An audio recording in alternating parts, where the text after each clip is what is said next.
Yeah, so the type of poverty that's going on out there is the type that's really it's causing the violence that we see today, and it's always happened like that. You know, throughout history, we ain't gonna act like as if this just showed up on the scene.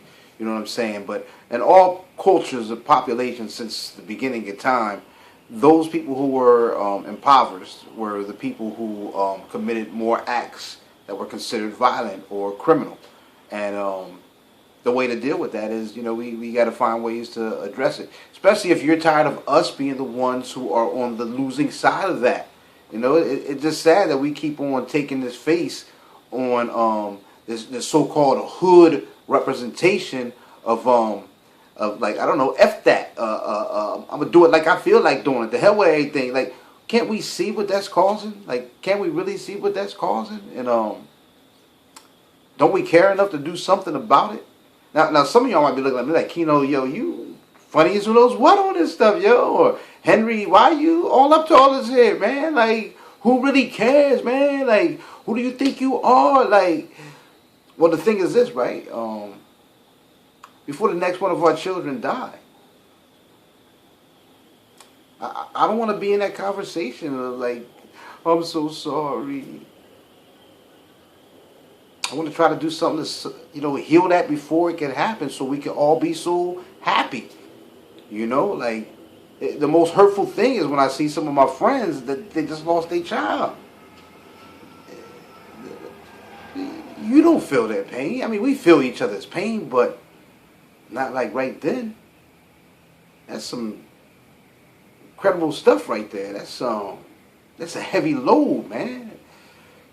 That's some stuff that sends us into a whirlwind of depressions, and it's just sad, man. It's sad, you know, because, I mean, my childhood was rough. It wasn't the easiest childhood, but a lot of the people that I came through childhood with, you know, they all became adults because, you know, we mix it up with these things right here, or some people, you know, ran or whatever, you know what I'm saying, to avoid some of that there stuff, you know what I mean? But the thing is, we live to become adults, you know what I'm saying? And right now, it's not happening like that, man. More of these young people, man, have siblings that have passed away, cousins that have been killed brutally, or that are in wheelchairs with these bags, and it's just sad, man, because it's a violence that we can wipe that out, man. That's why I put Fathers We Are in place, because, you know, us as fathers, you know, like me, I'm in my children's ear. I'm in my child's life. You know what I'm saying? I'm like letting them know, like, yo, what's up? And you know, the ones that don't live with me, you know, of course they don't get to catch my words as much, but it's there for them. The access is there for them, and I would never hold it back. You know, if I run into somebody on a bus stop and they talk about some stuff that's going on, I'm going to bring it. I'm going to share it because I recognize that, you know, each one of us is affected by everything together in life. And while we're affected by these things in life, man, it's important for us to just recognize that it don't get better till we get it better. You know what I'm saying? And I don't want to see. I stopped going to them things, man. I did. I stopped going to the viewings because the viewings won't stop. So I stopped going to them. And I'm trying to view you while you're alive. I'm trying to share with you while you're alive. I'm trying to build with you while you're alive. I'm trying to help you strive so that I can strive too. Because, hey, look, I go through life too. I'm dealing with stuff too, each and every day. But I still smile. I really do. I still smile. I don't let it beat me up to the point of like, you know how it is like now living in like these intense cities, man. Sometimes everybody just wait, like we looking for reasons, like we trying to just piss me off, like we trying to get close to a situation so we can let that thing blow up a little bit because we just ready to explode. But from growing up the way I grew up, man, you know, I was that type of person that used to have that you know, when I get mad and, you know, what we said was I black out, like, yo, I ain't responsible. But I'm still responsible because I'll be held responsible. So that ain't no excuse to nothing no more. So I had to learn how to manage those emotions. And the day came when I could. And it didn't happen until I began to start working on myself there. Because I was feeling that there type of poverty right there when it came to emotions. When I got frustrated and angry, I used to just, you know what I'm saying?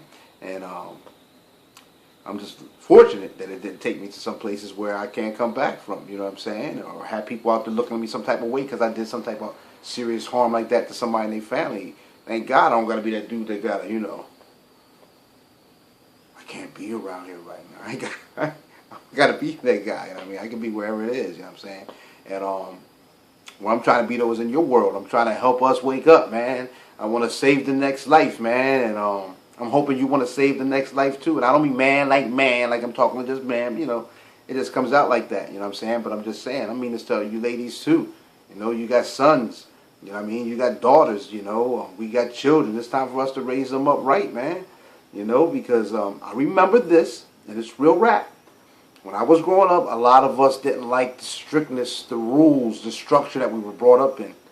But notice how that helped us somewhat in our stability, with our accountabilities and responsibilities and things that we deal with right now as adults. Don't mean anything perfect, but it helps us. So just imagine we put that energy to work on the other side. You know what I'm saying? And start putting some of that back in there instead of thinking we got away from something. Not for nothing, though. Look, a lot of these kids now, they don't even know that stuff. They don't know that stuff. All that respect your elders. They ain't even think, who's my elder? Nigga, back up out my face, nigga, before I smack you. That's what they thinking, like, yo, you just be talking to them like that. You point something out to some kid, like, hey, watch what you doing right there. My mom told me, you better get about my face. And then the mom, you tell the parent, like, yo, I just seen your son, whatever. Well, don't you be worried about what my son, like, we literally come back like that instead of saying, hold up, you know what, thank you for the lookout. Because that lookout could save our child's life. So my thing is like, hey, and it's not just about my child alone, man. I got beautiful daughters, man, and a handsome son, man. So, the opposite sex is trying to holler. So I care about who's hollering. That's why I'm like, Poppy don't play that. You know what I mean? Remember, Homie the Clown, Homie don't play that. Poppy don't play that. You know what I mean? And Poppy is dad on point. You know what I mean? I love that word. I love that word right there. I love my daughter say, hey, Poppy, what's up? You know what I'm saying? My son called me dad, you know what I mean? But that's cool. But my thing is the fact that we got to be involved. We got to be conscious to what's going on. That's why we're right here with the Conscious Minds. Holla. Love you.